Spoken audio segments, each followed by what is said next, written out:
Good morning, Andrea. Welcome to the studio. Hi, thanks for having me back. It is good to have you back in. It's always good having a chat with you. What are we going to be talking about today? Today we're going to be talking about self-settling. Is it the holy grail of baby sleep? Self-settling. Yes. So when you say that, what do you actually mean by self-settling? Look, I think that it is interchangeably used a little bit with the term self-soothing, but what we're going to be sort of talking about today and what I mean is when people talk about putting their baby down to drift off to sleep with fairly minimal intervention from their parent or caregiver. Okay, so I guess what would most people do? Yeah, so the mainstream advice out there, and you see it across a lot of Facebook groups as well as advice given, is that really your baby's not going to sleep well until they learn how to self-settle. So it's a big source of anxiety for a lot of mums. And look, my own experience when I had my eldest daughter and she was 4 months old and we went along to our child health nurse appointment and she said, look, she should be able to self-settle by now. And if she can't, you really need to teach her. Otherwise, she's going to struggle to sleep and she's going to develop bad sleep associations. So it really did put a lot of fear and anxiety into me, and I know that's a common experience for mums. So it can be taught?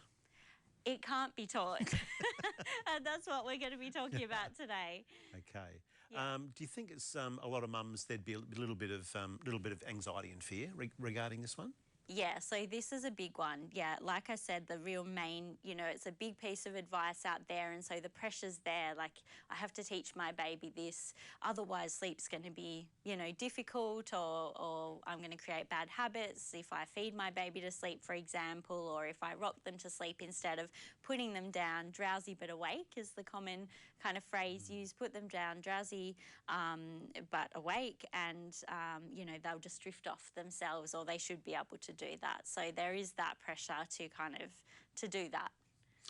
We all get advice, don't we? As we often talk about, either through your own experience or different generations. A lot more research now is available, so we're learning much more now, aren't we, than what we did years ago? Yeah, that's right. And this, I guess, ties in a lot to what I've spoken about in the past and even last fortnight when we caught up and we were talking about, developmentally and neuroscience and that kind of thing. And I think that's the big thing is that what I was saying about self-settling being used interchangeably with self-soothing. So we know that the period of infancy for brain development is 3 years and it takes that long before they start to mature in the brain with the neocortex, that part of the brain that helps with that self-regulation, that self-soothing kind of capacity is not even there in the first 3 years. If it was, toddlers wouldn't have their epic emotional meltdowns because they would have that control and they don't have that self-regulation control. So self-soothing is not something you can teach. It's a developmental milestone. It happens over time and it happens through us co-regulating and lending our calm and kind of being there to support our little ones, and then that's how they eventually develop the ability to self-regulate or self-soothe. So that's the big one, I guess, when we're talking about those two terms being used interchangeably, and that's where really it's not developmentally appropriate to suggest that we could teach this. Interesting. Andrea, why is it? Can you please explain why do some bubs just seem to go to sleep really easily and others take sometimes hours, right, to settle? Yeah, it's a really good question because I think it's probably the next question that follows on from what we were talking about. Well, such and such's baby does it, so what are you talking about? What's the matter with my baby? Yeah, yeah, so I think there's 4 factors, in my opinion, that impact whether a baby will self-settle, because I'm not saying that, no babies do it.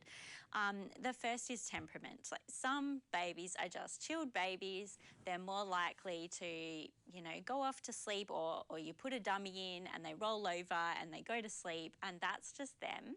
And they're just generally require less kind of parental input to help their nervous system to stay calm, I guess. You have other babies that, I use the term dialed up, they might be a little bit more dialed up. I love that too. Yeah, and there can be a range of reasons. That can be temperament, that can be because, for example, they might have been premature and had a really rough road in the NICU. And so, right. that nervous system is just a little bit more active and they require a little bit more more support from the caregiver. So there is that side of it. That's interesting, actually, because I'm thinking about my granddaughter is almost 2, incredible, goes to sleep just like literally straight away. Yeah. But then the others, I'm thinking back to my daughter, complete opposite. Like, it's actually quite interesting. She was prem. Yeah. So that okay. actually would explain quite a bit. Yeah, yeah. So there's definitely differences there in temperament and experience. Yeah.